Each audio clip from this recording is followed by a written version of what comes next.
The warm glow of the hotel chandeliers did little to lighten the wait between Laura and Mark. As they step into the Grand Hotel's lobby, the marble floors shined brilliantly, and the distant sound of a piano playing added a touch of elegance a hotel so grand can offer. Mark, a successful businessman, walks towards the check-in desk, barely acknowledging Laura, his docile, kind-hearted wife. Laura follows behind, her eyes looking to the other couples laughing in the seating area, wishing that could be her and her husband. She looks to the woman sitting at the bar in a beautifully tailored dress, sipping casually on champagne, and she wonders, is that the type of woman Mark often has business dinners with? "This place will do for the weekend," Mark says as they approach the front desk, snapping Laura back to reality. The desk clerk, a young man with a bright smile, hands the keys over to Mark. "Welcome to the Willowcrest. If there is anything you need, please just let one of the staff know. Enjoy your stay." Mark takes the keys without so much as a glance, already walking towards the elevator. Laura smiles at the desk clerk. "Sorry, he's a bit late for a meeting," she says, trying to apologize for Mark's rudeness. "That's okay, miss. I'm used to it," he says with a smile on his lips, but sadness in his eyes. Laura smiles again before hurrying to reach Mark before he notices. In the elevator, Mark speaks. "We're having dinner with some of the partners tonight.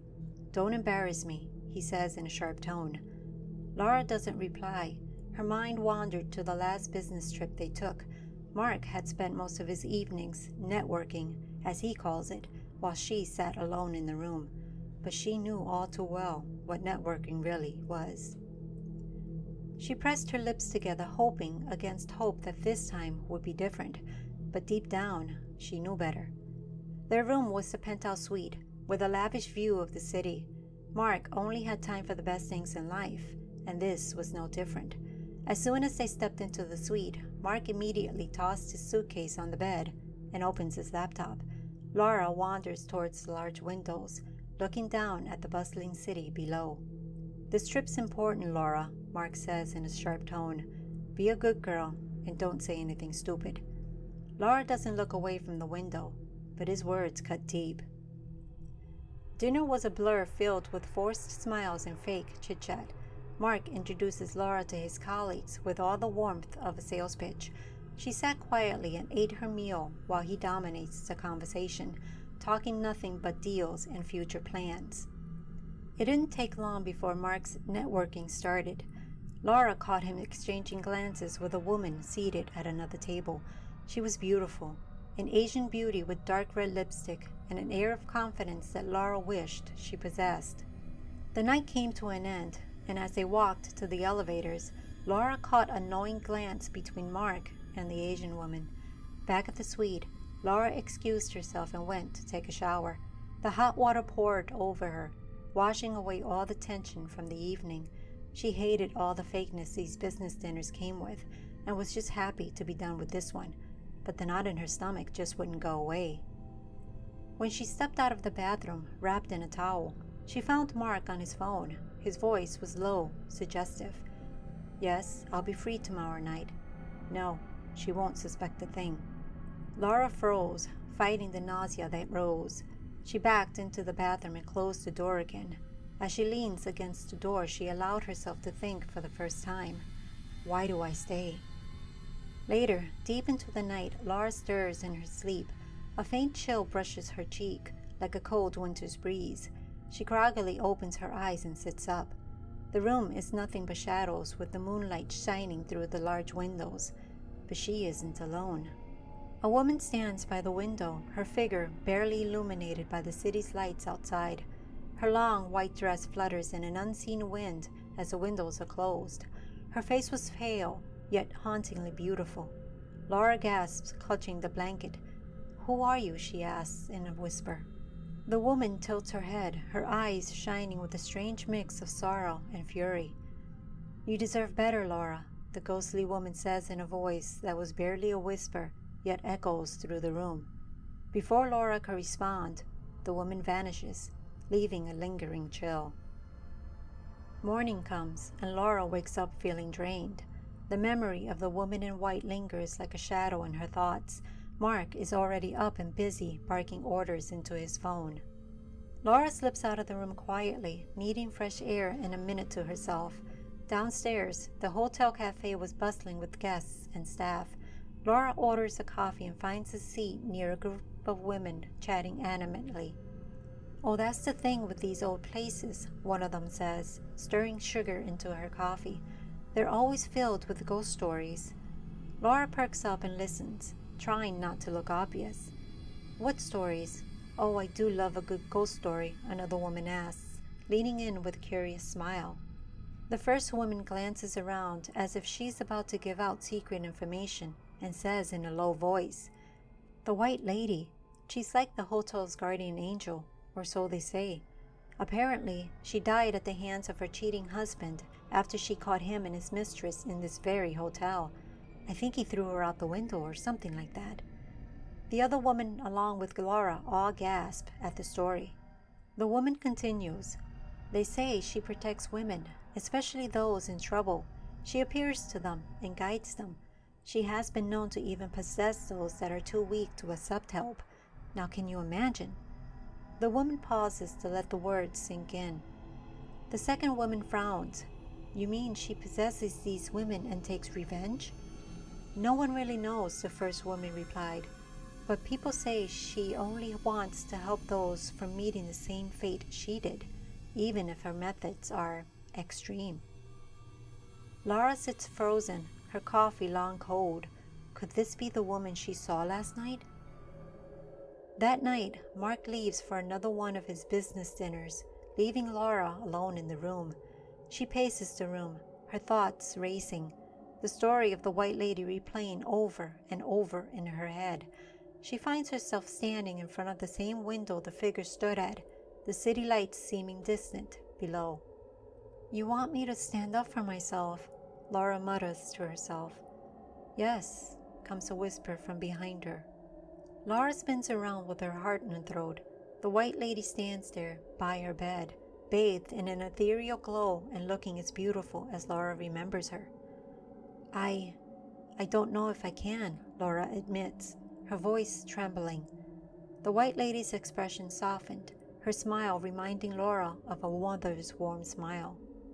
"You are stronger than you think, Laura," she says, her voice calm yet commanding. "But if you don't act, I will." Laura felt tears in her eyes. "I can't," she whispers. "He's all I have." The White Lady steps closer, her presence both comforting and unnerving. "Then he will destroy you," she says, her tone purposeful, "and I will not allow that to happen." As the White Lady vanishes once more, Laura sinks to the floor, tears falling freely now. The restaurant was one of the city's finest, a place where deals were made and reputations solidified. Mark leans back in his chair, sipping on an expensive glass of wine and smoking nothing but the finest of cigars. Across the table sat the stunning Asian beauty from the dinner the night before. She smiles coyly, twirling a strand of her hair between her manicured nails. "Mark," she purrs, "I don't know how you do it, balancing everything, the job, the traveling, and, well, her." Mark smirks and swirls the wine in his glass. "Who? Laura?"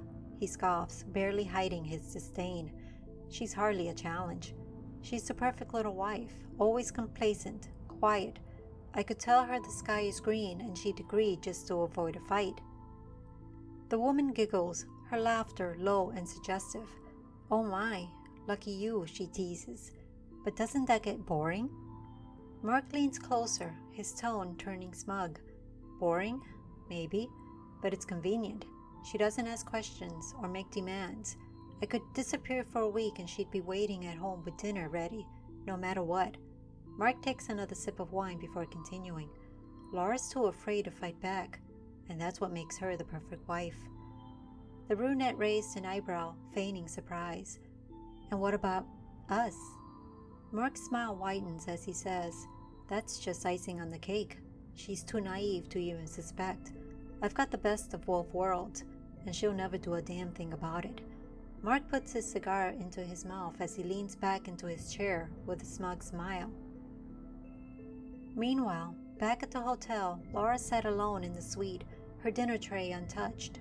The hours ticked by, each minute reminding her that Mark was probably in someone's bed while she sat here waiting. The White Lady's words echoing in her mind. You are stronger than you think, but if you don't act, I will. Laura glanced at the clock. Mark's business dinners always stretched deep into the night, and he'd return reeking of alcohol and cheap perfume. The thought made her stomach turn. She stands and walks to the mirror, studying her reflection. Her eyes look tired, as if the weight of the years of neglect had finally caught up to her. Too weak, she thought bitterly. Imagining Mark saying those words awakened something within her. The mirror fogs over, as though someone breathed on the glass, causing Laura to gasp and step backward. Words begin to appear in the condensation, written by an unseen hand. You are not weak, it says.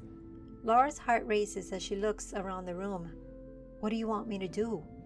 The fog clears, and her reflection stares back at her. She's alone once again. A chill goes up Laura's spine as she turns and walks towards the bed. She stops and hesitates, not knowing whether she wants to sit or keep pacing. The room feels heavier now, like something unseen is pressing down on her. Laura looks up, and that's when she sees her, the White Lady standing by the window, her back to Laura. Her frame shimmers in the moonlight. The tattered edges of her gown gently sway as though caught in a breeze. For a second, Laura freezes as she is taken aback by the fact that she is seeing a ghost, yet is not afraid. You're here again, Laura whispers. The White Lady turns slowly. Her beautiful features pin Laura in place. I'm always here, Laura, she replies softly, her tone firm yet tinged with sadness. But you refuse to see what's in front of you. Laura feels her knees weaken, but she steadies herself against the bed. I don't know what you want from me, Laura says, almost in tears. I can't just change everything. It's just not that simple. The White Lady's expression darkens, and her voice drops to a low, commanding voice. Not that simple, Laura. He humiliates you. He mocks your kindness and tramples your spirit. Every time you let him win, you let yourself disappear. Laura looks away as tears stream down her face. He's my husband. I made a vow. I can't just, she whispers, almost pleading. Enough, the White Lady interrupts, and in a blink of an eye she's standing in front of Laura. The air vibrates with her anger, the temperature in the room dropping sharply. You think this is love, that this is loyalty. You're clinging to a chain that binds you while he flaunts his freedom. You cannot hide his excuses forever. Laura's lip quivers as she takes a shaky breath. I'm scared, she admits, her voice cracking. In an instant, the White Lady's features soften, but her eyes remain sharp. Fear is natural, but fear is also a choice. You can let it rule you, or you can rise above it. She pauses, before her voice turns colder. If you will not stand for yourself, then perhaps I must stand for you. Laura's eyes widen as a flicker of panic creeps in. What do you mean? Laura asks, but the White Lady was already fading into the shadows once again. The room falls silent, but a chill that sinks deep into Laura's bones lingers. She wraps her arms around herself and stares at the spot where the White Lady was standing. As Laura sits at the restaurant table, the soft hum of conversation and the clinking of silverware fill the room. She silently picks at her food, as Mark once again dominates the conversation. Mark was in his element, flashing a smile that always seemed to conceal something. Laura's gaze drifts around the restaurant, and that's when she sees her, the Asian woman from the night before, sitting at a table not far from theirs. Although she wasn't alone, she chatted animately with her dining companion, but her attention constantly went back to Mark. Laura felt her stomach turn as she caught Mark give a knowing nod towards the brunette's direction. Their glances lingered as a silent conversation was taking place that only they understood. Laura's throat tightens as she takes a sip of water. Mark, she says softly, isn't that the woman from the meeting yesterday? Mark looks up, pretending to be confused by the question. Who? Laura nods towards the brunette. Her. You were talking to her before dinner last night. Mark's smile never faltered. Oh, her? She's just a colleague, Laura. Don't overthink things. The meal drags on as Mark effortlessly deflects any attempt Laura made to engage in meaningful conversation. After a while, the brunette stands and excuses herself from the table. Laura's heart sinks when Mark immediately throws his napkin down and stands up. I'll be back, he says, and walks away without another word. Laura sits there motionless as the minutes turn to hours. She didn't need to follow him to know what was happening. It was late into the night when Mark returns to the suite. Laura sat on the edge of the bed, her face pale and blank.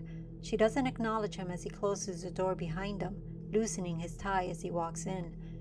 Long meeting, she asked, her tone eerily calm. Mark froze mid-step, caught off guard by her question. What are you talking about?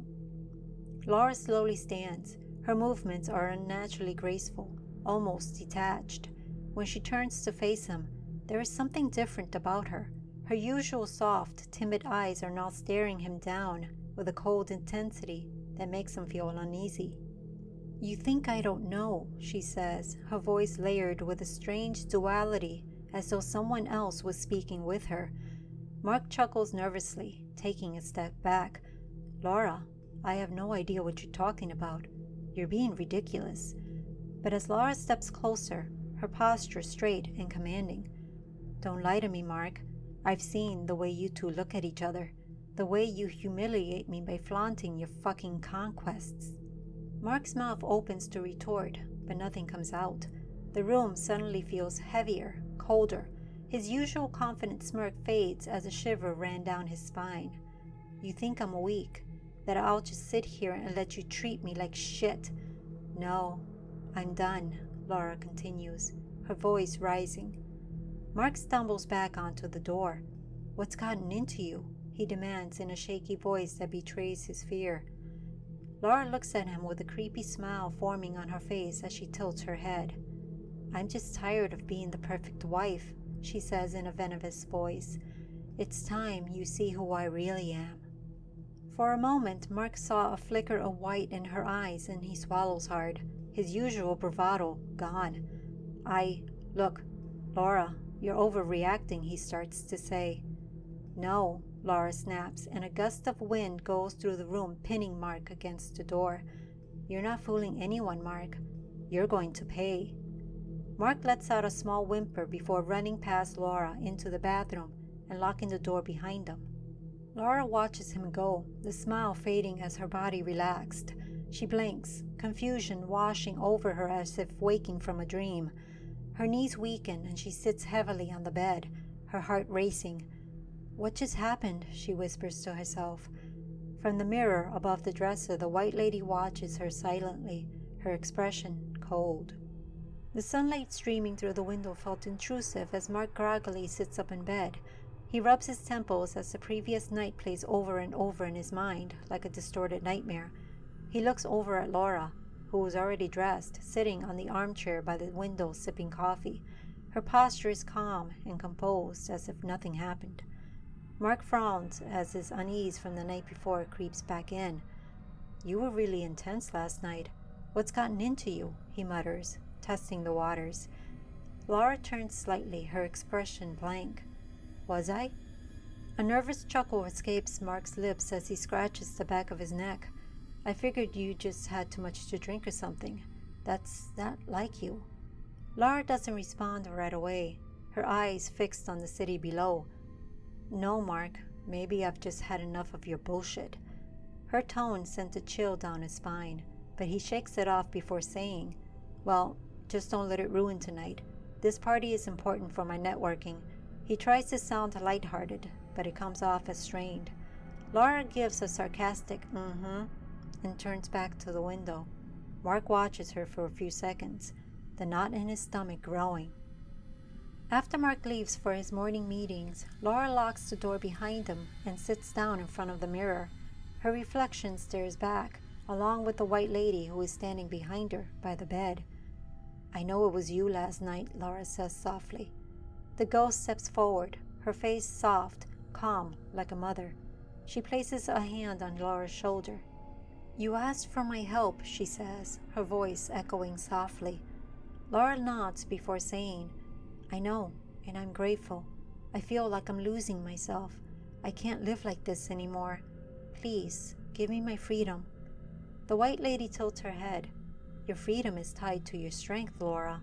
You can take it back at any time, but you don't because you're afraid." Laura begins to cry. "You don't understand.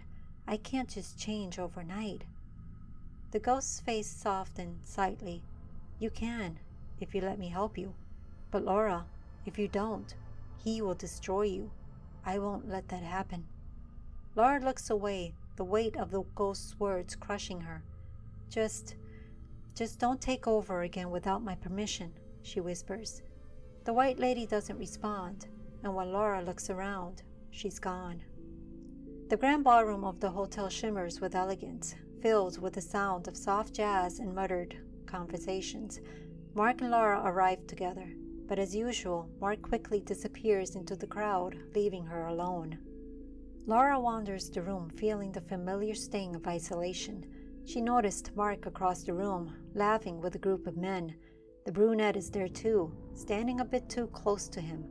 Her blood boils as she watches him run his hand down her back and linger a bit too long on her bottom, before giving her a squeeze and letting go. She clenches her fists, her nails digging into her palms as she fights to remain calm. Hours pass, and as the evening winds down and the crowd thins, Laura notices Mark and the brunette slipping away together. Her heart pounds in her chest as a mix of anger and despair flood her senses. She storms out of the barroom, following the pair down a quiet hallway, and as he slams the brunette against the wall, kissing her and lifting her leg around his waist, Laura turns as her hand flies to her mouth to stifle a scream. When she turns back, they are gone. She doesn't know where they went, but what she saw was enough to push her over the edge. Standing alone in the dimly lit hall, she whispers, "I can't do this anymore." In an instant, the air grows cold, and the white lady appears before her. "What do you want, Laura?" she asked, her voice both comforting and commanding. Laura's tears stream down her face as she looks the ghost in the eye. "I want him to suffer as I have. I want my freedom. Please, help me." The ghost figure solidifies, her eyes fierce. "Are you ready to stand for yourself?" Laura nods, her voice determined. "Yes." The ghost steps forward, placing a cold, spectral hand on Laura's shoulder. "Then let me show you who you really are." Laura closes her eyes as the immediate icy chill spreads through her veins, her mind merging with that of the entity. When she opens them and looks at her reflection, they seem to shine with an otherworldly glow. She turns sharply, her movements unnaturally fluid, and follows the faint sounds of muffled laughter and whispers coming from down the hall. The atmosphere was different, colder, heavier, with muffled sounds coming from all directions, as if she could hear every person within the hotel. But the sounds she was looking for were louder than the rest, making it easier for her to distinguish. Laura finds herself standing in front of a private lounge, the sounds coming from within making her rage build from deep within. She opens the door and slips inside without so much as a sound. Mark was seated on a plush leather couch. The brunette straddled over him, with her hands entangled in his hair. Mark's hands were hidden underneath her dress, doing what he used to do to her when they courted. Her moans making Laura's skin crawl, deepening the rage that was quickly consuming her. Laura slowly walks towards them until she is standing directly in front. They are so lost in themselves that they do not realize Laura's presence until she grabs the brunette's hair and with a single movement sends her flying across the room, crashing into the wall with such force the sound of breaking bones echoes throughout the room, making Mark wince. The brunette falls in a heap on the floor, unable to move, and just lays there, looking at Laura, with tears streaming down her face. Laura then turns her attention back to Mark, who quickly raises his arms in a protective stance and begins to plead with Laura. "Laura, what are you doing? Look, let's talk this over. We can talk it through, my love." Hearing Mark say "my love" was the final straw, and Laura's rage unleashed. The lights flickered violently as an unnatural wind sweeps through the room, slamming the door shut. The brunette makes an attempt to scream, but nothing comes out but a small whimper. Mark lets out a cry as tears of fear start streaming down his face. "I warned you, Mark," Laura says in a voice that echoes, layered with the White Lady's eerie tone. "But you just refuse to listen." Mark quickly tries to run out of the room, but before he reaches the door, a heavy table flips over and slams in front of it with a deafening crash, blocking his way out. Mark turns and backs into the door, looking at Laura with pleading eyes, shaking his head. Laura steps closer, her movements fluid, almost floating. "You flaunted your horrors in front of me. You humiliated me, crushed me," she says in a venomous voice that fills the room. "But now, you will know what it feels like to feel powerless." Mark's body pins itself against the door, leaving him unable to move. He tries again to reason with Laura. "Laura, please, stop. You're not yourself," he shouts, his voice cracking. "Not myself," she repeats mockingly, her laughter making Mark's blood run cold. "No, Mark, this is who I've always been, the part of me you've tried to bury." She raises her hand, and Mark's body levitates off the wall. He dangles in midair, gasping for breath, his eyes wide with panic. The brunette whimpers on the floor. "Please," Mark pleads one final time, tears streaming down his face. Laura tilts her head, considering him coldly, staring at him with eyes glowing with an unnatural white. "You've never begged anything of me," she whispers as she walks closer to him. "You'll never control me again," she says as she leans in, her face just inches from his. "Your hold on her is gone." And as the ghost says that, she flicks her arm to the side, and in a single motion Mark's body folds in half, the sound of his spine snapping, making the brunette scream out from where she lay. Mark's lifeless body falls to the ground in a crumpled heap. Laura slowly turns her attention to the brunette, and without so much as a word, she snaps the brunette's neck from where she stood. In an instant, all activity comes to a stop and Laura sways, her legs giving out beneath her as she collapses to the floor. For the first time in years, she feels free. She exhales shakily, her tears flowing freely, a mix of relief and exhaustion from the many years of Mark's hold. She looks up, and there standing above her is the White Lady. A smile forms on her face as she whispers to Laura, "You're free," before slowly fading away. Laura stands and walks out of the room, her head held high. For the first time in years, she was in control of her own life, and she was ready to reclaim her future on her own terms. Hey guys, thanks for tuning in today. The urban legend of the White Lady has been around for a long time, told in many different ways. She's either a protective entity or a vengeful one, depending on who is telling the story. Tell me, which version of her do you prefer? The protector of those who seem lost and in need of guidance, or the vengeful spirit who leaves devastation in her wake? For me, it depends on the situation and which outcome would be the best. Either way, thank you for listening, and I'll see you in the next one.